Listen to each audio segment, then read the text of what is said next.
Campo Una de cuántico. ellas sería utilizar o partir de este enfoque y luego, ¿qué haríamos? Bueno, lo siguiente que haríamos es apelar al principio, un principio de la mecánica cuántica para transformar estos campos en operadores de campo. Siguiendo ese formalismo, entonces llevar acá lo que se conoce como acá sería una segunda cuantización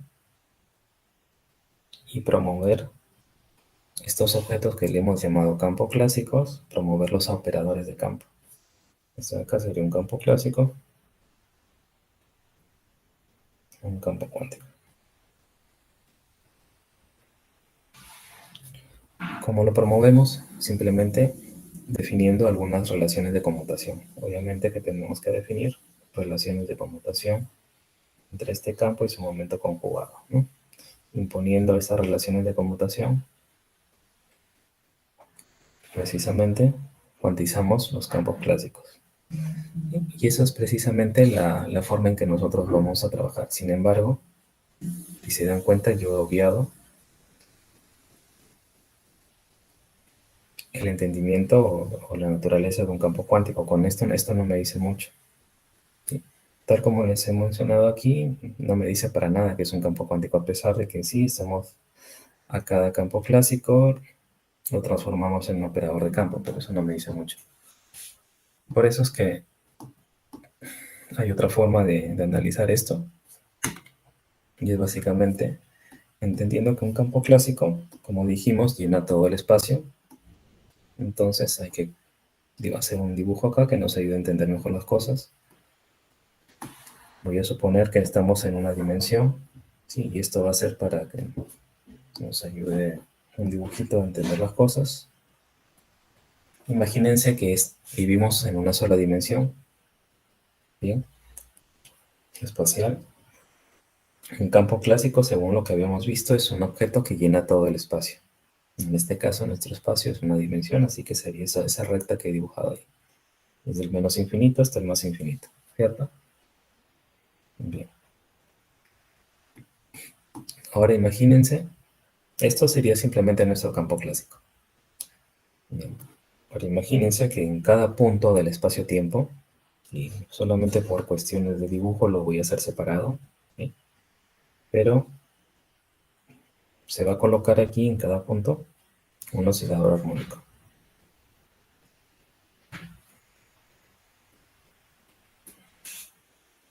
Bien, es decir, en cada punto que antes no lo veían de forma explícita, pero en un campo clásico se podría entender como que en cada punto del espacio-tiempo existe un oscilador armónico.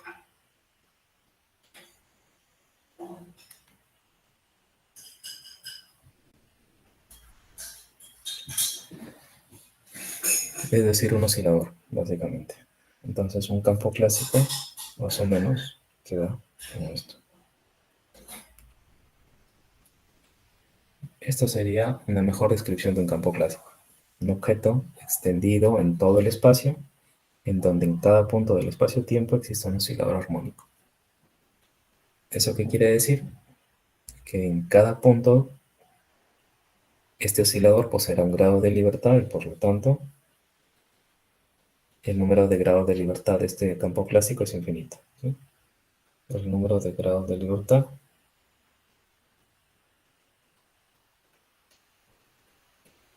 es infinito. Bien, porque cada oscilador te aporta un grado de libertad. Bien. Esta imagen de un campo clásico me va a ayudar bastante a entender lo que es un campo cuántico. ¿Por qué? Porque ahora para transformar este campo clásico en un campo cuántico, lo único que hará falta es cuantizar cada oscilador armónico. Bien. Vamos entonces aquí a tener lo mismo, pero ahora vamos a tener estos de acá, ahora van a ser osciladores armónicos cuánticos. ¿Sí? Entonces eso va a ser la variación. Y así va, y así es como vamos a comprender o entender lo que se conoce como el campo cuántico. ¿Cómo se transforma un oscilador armónico al oscilador cuántico? Básicamente, utilizando los principios de la mecánica cuántica, pasarnos de magnitudes físicas, tipo coordenadas de espacio, momento, sin magnitudes físicas, se les asigna, obviamente, un operador, ¿cierto? Un operador armítico, inclusive. Y así hacemos con todas las magnitudes físicas. Esto es lo que se conoce una primera cuantización, ¿sí? Entonces, haciendo esto se le conocería como una primera cuantización, que va a tener como consecuencia cuantizar este objeto que será nuestro campo cuántico.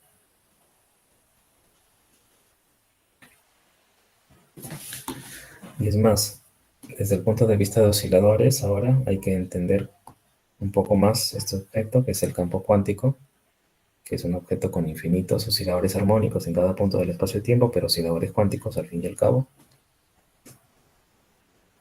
Y ahora lo que cabría es entender este objeto de aquí.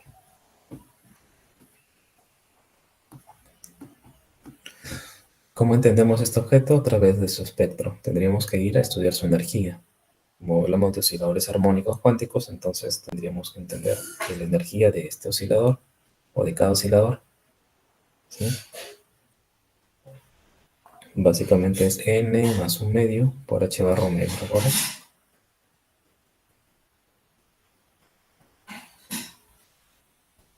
Sí, la frecuencia angular de acá. Esto precisamente corresponde a la energía de un oscilador armónico cuántico.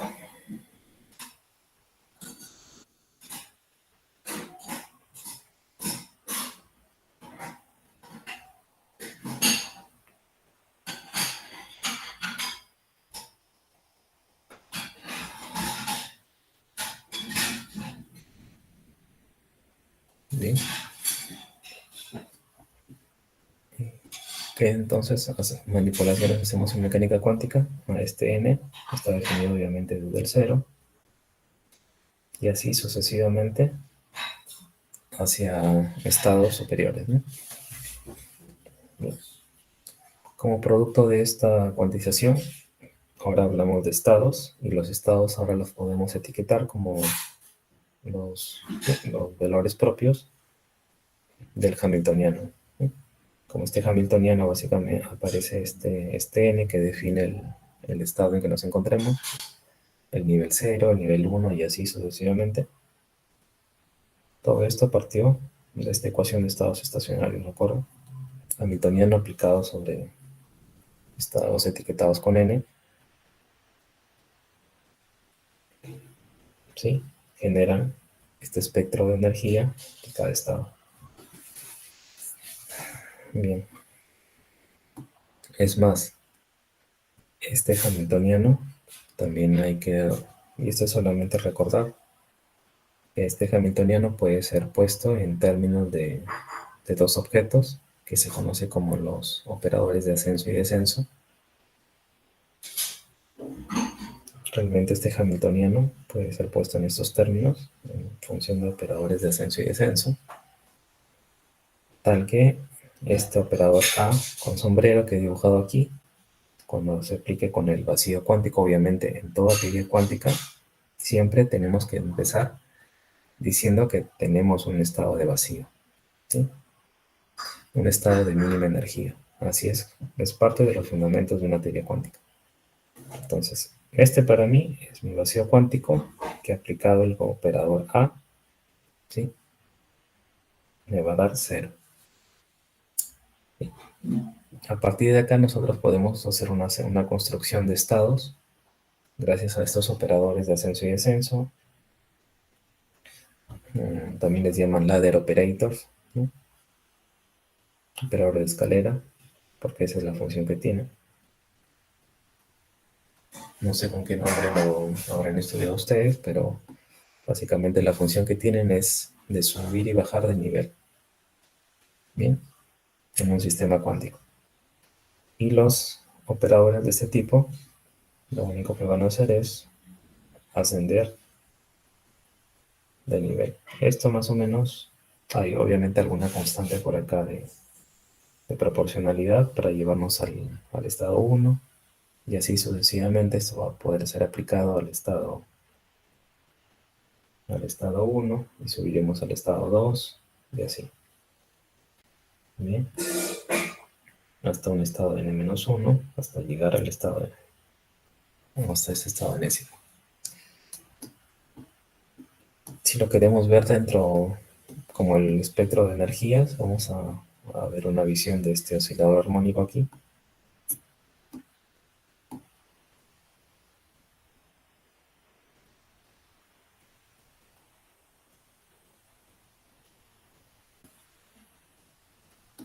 Bien, entonces aquí voy a dibujar voy a etiquetar acá el n y acá sus energías correspondientes de cada nivel.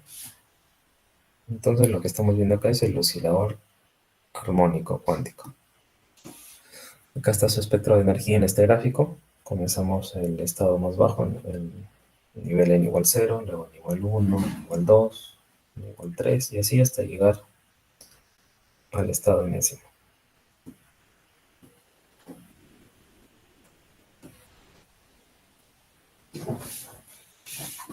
Bien. En este estado la energía le corresponde en un medio, en un nivel de h barra omega. Empezamos del más bajo, con h barra omega sobre 2. Luego sería 3h barra omega sobre 2, y así sucesivamente, ¿no? Con 3 sería 7h barra omega sobre 2, y así. Y esto lo podemos entender también en términos de alturas. Podemos ver esto. Voy a colocar acá esta línea. Vamos a proyectar acá. Fíjense en estos cambios de altura, o cambios de niveles.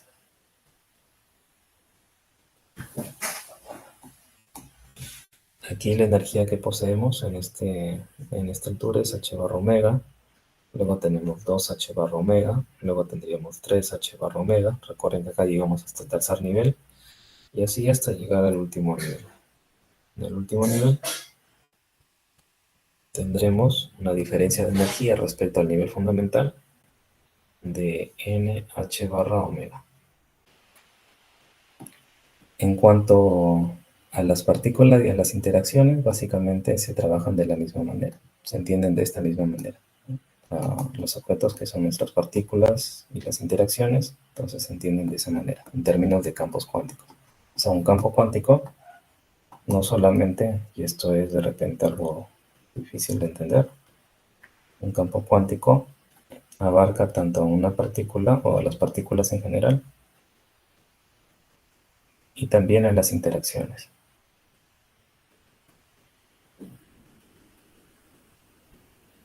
Sí, ambas. El campo cuántico se utiliza tanto para describir partículas como para describir interacciones. Y las interacciones ya no, o sea, ya dejamos de llamarles fuerzas como tal. Ese es el punto de vista moderno. Ya no hablamos de fuerzas, sino de interacciones. Y como interacciones podemos decir la interacción. Dentro del núcleo tendríamos dos, que es la débil, encargada de los decaimientos. La fuerte, en esta de aquí, por ejemplo, es muy importante para mantener la estructura de los hadrones, ¿sí? Precisamente comprimidas en esos espacios pequeños que definen, por ejemplo, los protones y neutrones. ¿Qué más tenemos? Voy a colocarlo por aquí, la interacción electromagnética, que es la que les he mencionado bastante, me salió como un ejemplo. La cuarta interacción sería la gravitatoria.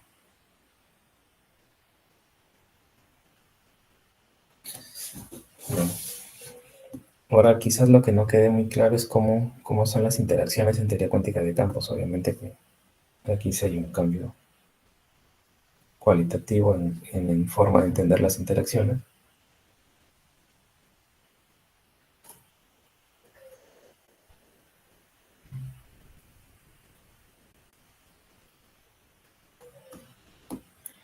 las interacciones en teoría de campos, cómo es que se ven.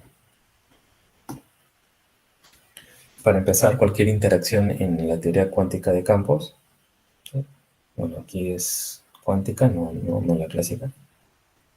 Bueno, las interacciones entonces en teoría cuántica de campos se las vamos a entender como el producto de tres o más campos.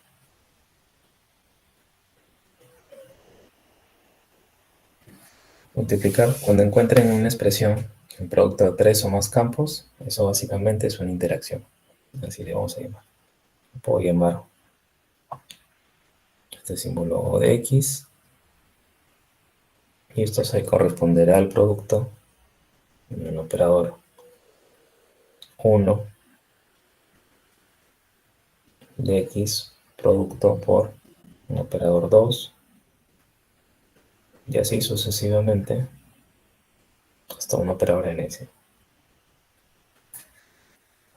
Si esto no se entiende, lo que sí van a entender es un proceso natural en el que, por ejemplo, dos electrones se dispersan, ¿no? Voy a ponerlo en forma de muy gráfica. Por ejemplo, vean lo que sucede con una dispersión de electrones. Los electrones que se dispersan, por aquí sucede la interacción y lo que sucede es que luego van a tener un electrón final y un electrón final por acá.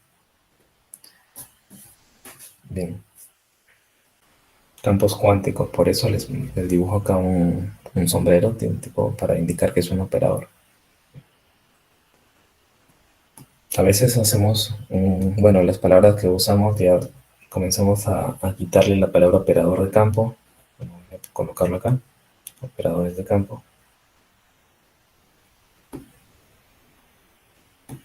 Pero para no mencionarlo, para no mencionar a cada rato la palabra operador de, simplemente hablamos de campo. Sí, por primera vez sería bueno colocar acá operadores de campo. En esta imagen de aquí, nosotros más o menos esto lo veríamos así, que esto está ocurriendo en un mismo punto.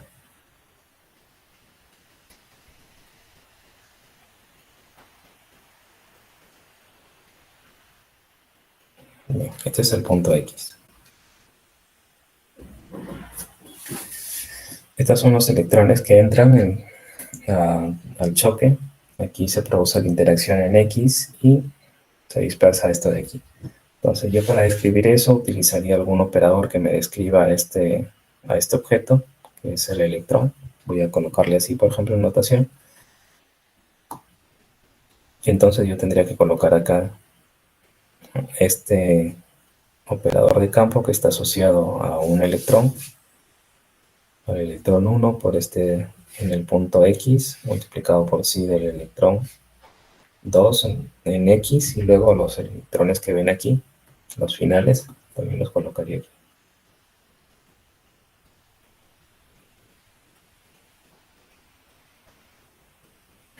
Esto no es el choque, esto no son cuatro electrones que están chocando, sino son dos. Y lo que es aquí simplemente es el sentido del tiempo, lo que he colocado acá. Y por acá de repente habrá alguna constante que tendrá que ver con la naturaleza del acoplamiento de los electrones, ¿no? De la interacción. Esta constante se le llama constante de acoplamiento.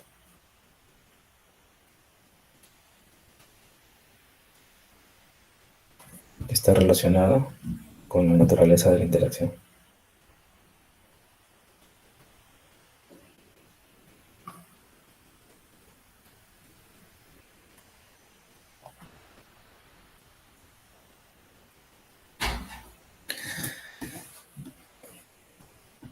Bien. Si no les es muy familiar este panorama, bueno, hay que poner otro ejemplo por acá de repente.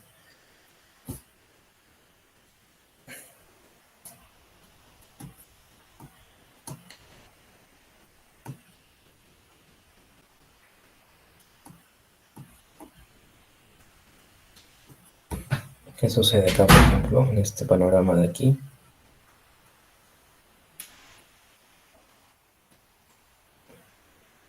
Voy a colocarlo mejor así.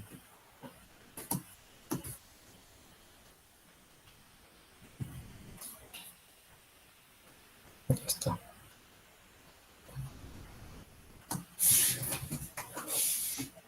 Esto de acá es lo que se conoce como un diagrama de Feynman, que lo van a entender al final del curso casi. Es un diagrama de Feynman, pero que nos ayuda mucho a entender lo que está sucediendo en los procesos. Esto de acá es el sentido del tiempo, así evoluciona el tiempo. Y pueden ver como un electrón. Si lo viesen en un sistema de laboratorio, de repente tendrían aquí un electrón en reposo. Aquí está en reposo.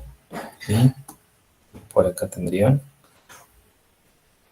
a un campo electromagnético, a un fotón que va a chocar contra ese electrón.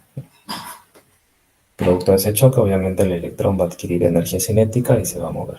Luego lo que van a ver en una segunda imagen es un electrón moviéndose.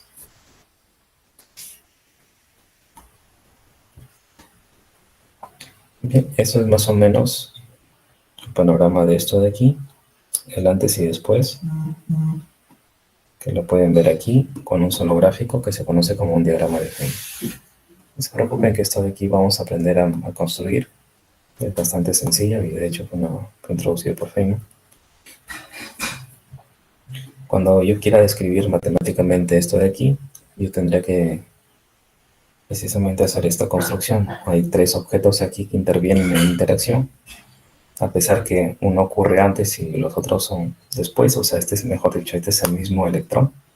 Sin embargo, la expresión que describe esta interacción más o menos se escribe de esta manera. Un campo que caracteriza a este electrón, llamarle así del electrón 1. Por acá tendré otro campo que caracteriza a este electrón de aquí. Y por acá obtendré un campo que me va a caracterizar el fotón que conocemos que es el cuadripotencial, ¿sí? Que tiene naturaleza vectorial. Entonces la interacción más o menos se construye de esta manera. Luego van a entender esta notación, no les es familiar, pero lo van a entender, porque a las finales estos objetos de aquí, ya que les comenté en un inicio que eran soluciones de la ecuación de Dirac, que permitía introducir de forma natural al spin, y eso obligaba básicamente a que nuestro objeto que describe el electrón ya no sea un escalar como tal, sino que tenga algunos componentes parecidos a los vectores, pero no son vectores, olviden espinores. Entonces este objeto caracteriza básicamente a ese objeto que está aquí, ¿no? A este de aquí. Luego, este no es el fotón por si acaso, esa es una matriz gamma, ¿sí? Solamente que este colorante es una matriz gamma.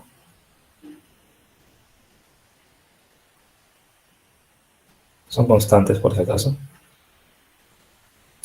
¿sí? Son constantes, así que no es relevante. Luego vendría este objeto de aquí caracterizado a través de psi de x, y finalmente cualquier expresión que se construya en un lagrangiano tendrá que ser invariante de Lorentz. Por lo tanto, yo no puedo dejar índices libres aquí. Ese índice mu lo tengo que contraer con este índice mu de aquí. Bien, y finalmente la interacción va a tener alguna intensidad, y la intensidad está dada básicamente en términos de esta constante de acoplamiento, que viene a ser la carga eléctrica, ¿sí? Del electrón. Entonces, esto es precisamente una interacción electromagnética. En electrodinámica cuántica, por ejemplo, va a ser muy natural esto de aquí. Es una corriente. Es una corriente acoplada con el campo electromagnético. A esto muchas veces de aquí se le llama corriente. Todo esto de acá lo vamos a ver a lo largo del curso, así que si ahora no se entiende, yo solamente quería ver mejor esta parte de la interacción. La interacción como mínimo implica el producto de tres campos como mínimo. Acá hay uno, acá hay otro y acá hay otro. Esto es lo mínimo para que se le llame interacción. Menos de eso no es interacción. Y es simplemente el mismo objeto libre, ya sea un campo escalar, un espinorial o un campo vectorial. Bien.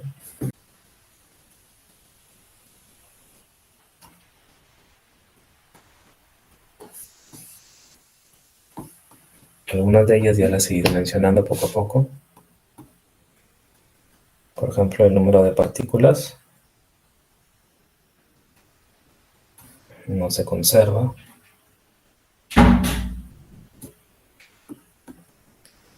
Normalmente las partículas que tienen al inicio y al final puede ser distinta en número, porque ya les dije, del vacío cuántico pueden emerger partículas y se pueden crear partículas si tenemos la suficiente energía para ello.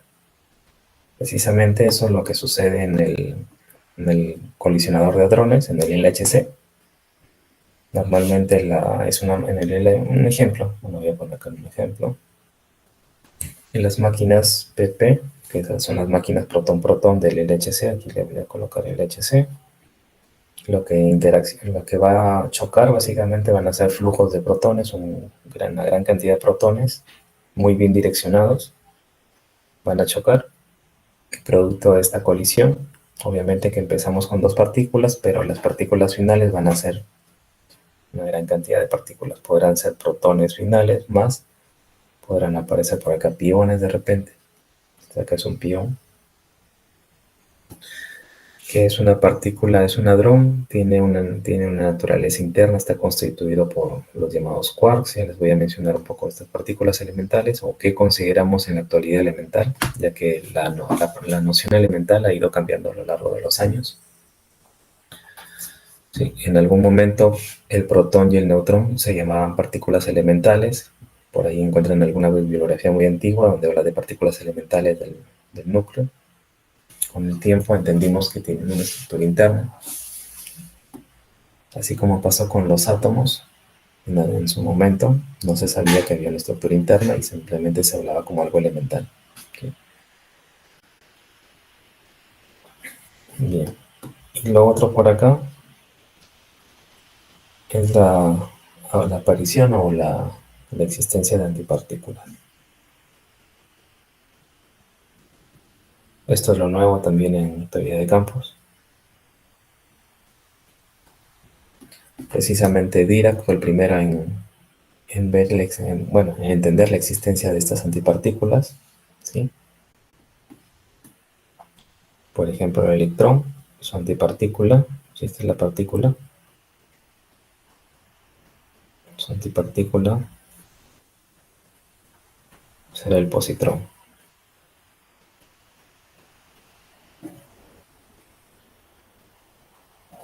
¿Sí?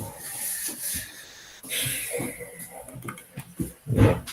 Eso es básicamente las consecuencias de la teoría cuántica de campos. A lo mejor que me he olvidado alguna más por ahí, pero eso es lo fundamental. La aparición de estas antipartículas, que el número de partículas no se conserva, las reacciones.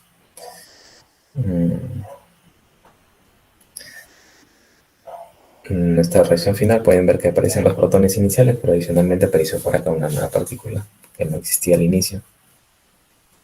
Todos como lo han visto en la mecánica cuántica.